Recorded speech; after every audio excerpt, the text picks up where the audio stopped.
दोस्तों अस्सलाम वालेकुम, मां गोजा फितरती नज़ारा। असां अॼु आया आहियूं कोट डीजी वारे किले ते। अचो त तव्हांखे हिते ॾेखारियूं जेके हिन जेके ठहियल आहे कोट, ऐं उन ते जेके तोपूं वोपूं रखियल आहिनि, ऐं हितां जा माण्हू हिते ॿ टे अंग्रेज़ बि घुमनि था पिया, ऐं दोस्त हिकिड़ो साउदी खां आयो आहे, उहो बि तव्हांखे उन जी ॻाल्हि बि ॿुधाईंदासीं, ऐं हिन जे बारे में जेके जॻहियूं आहिनि उहे बि तव्हांखे ॾेखारींदासीं। असांजे वीडियो खे लाइक कजो ऐं ओके कजो, महिरबानी। अचो त तव्हांखे ॾेखारियूं।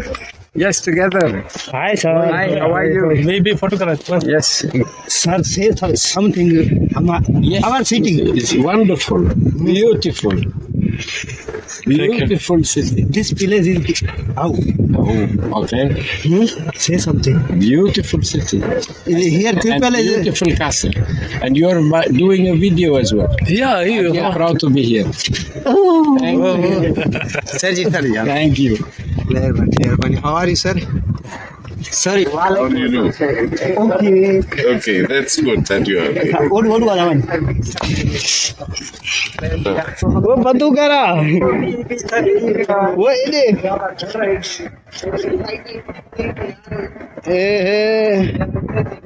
सामुआ मथियो हेठो में जगह काठा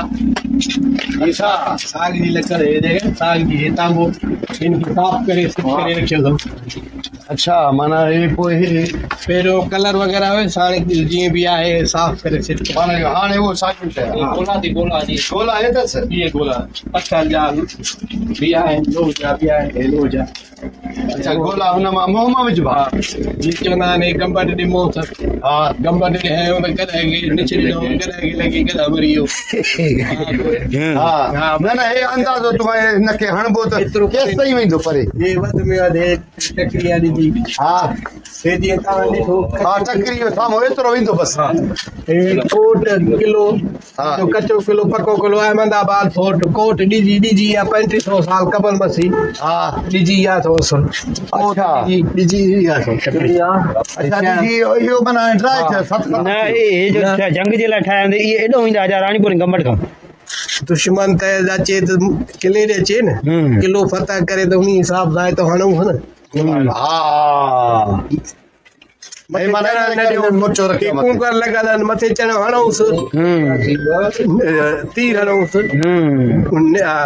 बंदूक हणो छुरियारी हां माना हे मोचा संभाल बीठा हां हेडो कोडे तो हिता आनंदा हेडो हिता आनंदा पानी भी लई वनी हां यो अंग्रेज आया इते इनन के वडो प्रोटोकॉल होयो इनन के दिना सिंधियन के दिना ने तो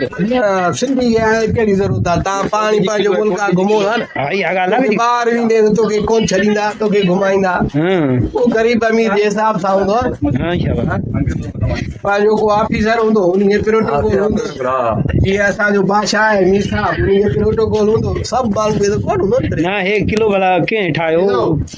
हे आवाम पंहिंजी जगह रियासत जी ठायो उनी ठायो हां ओ माना अंग्रेजन ठायो टालपुरन ठायो या मीरन ठायो टालपुरन ठारायो बादशाह उहे भलो जेको अहमद हुयो वो इंजीनियर हो हिन जो किले जो अहमदाबाद कच्चो किलो पक्को किलो कोट डीजी या टकरी पुरानो शहर हो पाकिस्तान है मुझे पहचान लिया बिल्कुल भी निकलियो मौला के करम सां होता है बाहर जी मौसम ज्यादा कालो सरसा वाह वाह उतार वडा ता थोरो तारीफ करायो हां मां सही है इनन जो मां भी आया घुमण ई बाकी असल गाल यो है भाऊ जो ताके बुधाए तो असल गाल यो हकीकत बुधाए तो आ नॉलेज न तो रखा है जी सही या इनी को हेठो सजो किलो नजर इंदो पेरो गेट बियो गेट हम जो हितां भी अंदो तो पयो पासो ताके नजर इंदो माशाल्लाह जी हेठो मथे अची न सके हां हां हितां चढ़ी न सकंदो हां तो सैता हां तो धक भी हाणे करंदो पकड़ी जी वेंदो पकड़ी वेंदो हां सिस्टम जबरदस्त है या गरम पानी आनंद तेल आनंद मत तेल हां मुंह में आनंद पकड़न सोलो सही ॻाल्हि आहे उस्ताद जेको थोरो हाणे तव्हां ॿुधायो त ॿुधाए सघो था असां तव्हांजा इंतिहाई शुक्रगुज़ार आहियूं जो तव्हां असांजा तव्हां वीडियो भरे रहिया आहियो ऐं हाणे असांखे ख़बर पई आहे तव्हांजा फॉलोअर जेके आहिनि 50-60 हज़ार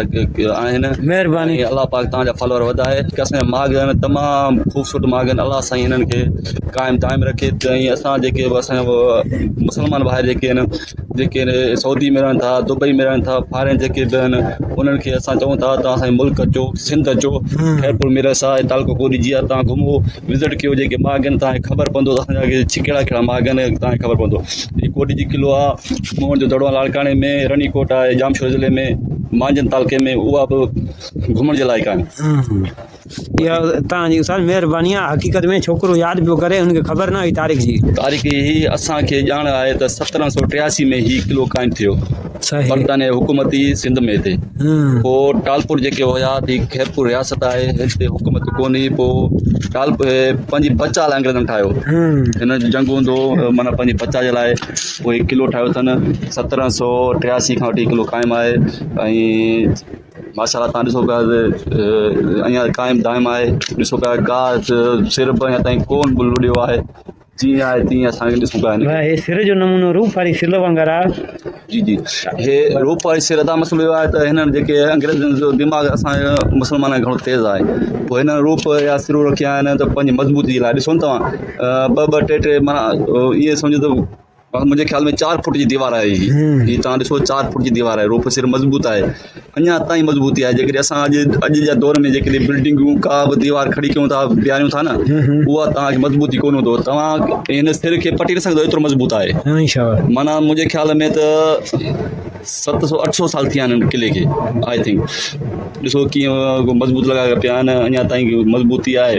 पर गवर्नमेंट जी थोरी अदम एतमाद आहे हिन किले ते असां जेका इंतिज़ामिया खे चऊं था बाबा जेके विज़िटर अचनि था तव्हां उनखे गाइडेंस कयो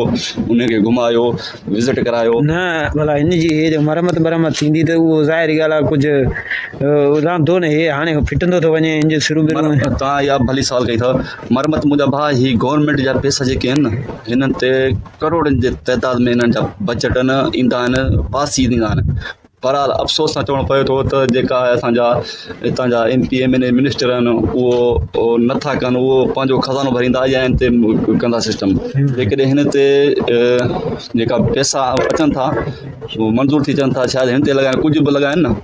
हे कुझु घणो कुझु थी वञे सही ॻाल्हि हिते लाइटूं खणनि ऐं जे विज़िटर अचनि घुमनि फिरनि ऐं जेके बि फायर आहिनि तव्हां बि हिन मैसेज खे अॻिते वधायो जेके इलाइक़े जा असांजा माना मोतबर शख़्सियत आहिनि ख़ुदारा कोट जी किले जी मालिकी कयो ऐं जेका बजट ख़ुदारा हिन ते ख़र्चु कयो ॿाहिरि मुल्क जा जेके बि असांजा सिंधी नौजवान भाइर जेके बि आहिनि ख़ुदा तव्हां बचो पंहिंजा किला ॾिसो घुमो फिरो इंजॉय कयो महिरबानी हे उस्ताद हुयो हिन खां असां पुछो कोट डीजी किले जे बारे में हिन असांखे घणियूं ॻाल्हियूं ॿुधायूं हक़ीक़त में असांजो वीडियो तव्हांखे कीअं लॻो महिरबानी करे असांजे वीडियो खे पसंदि कजो लाइक कजो शेयर बि कजो पढ़ने क्या थी कुरान शरीफ आयत लिखा नहीं बोलना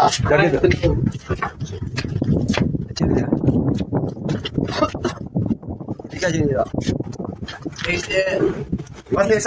ईसा जी ना ये नाम फोटो कटो वीडियो थी तो को पढ़ो ता को पढ़ा ट्रांसलेटर में नंबर 1 नंबर 2 नंबर हुंदा तो बुझा हे उन्हनि जो निशान ही मुसलमान जी कान्हे उनते लिखियल आहे हा उनते तव्हां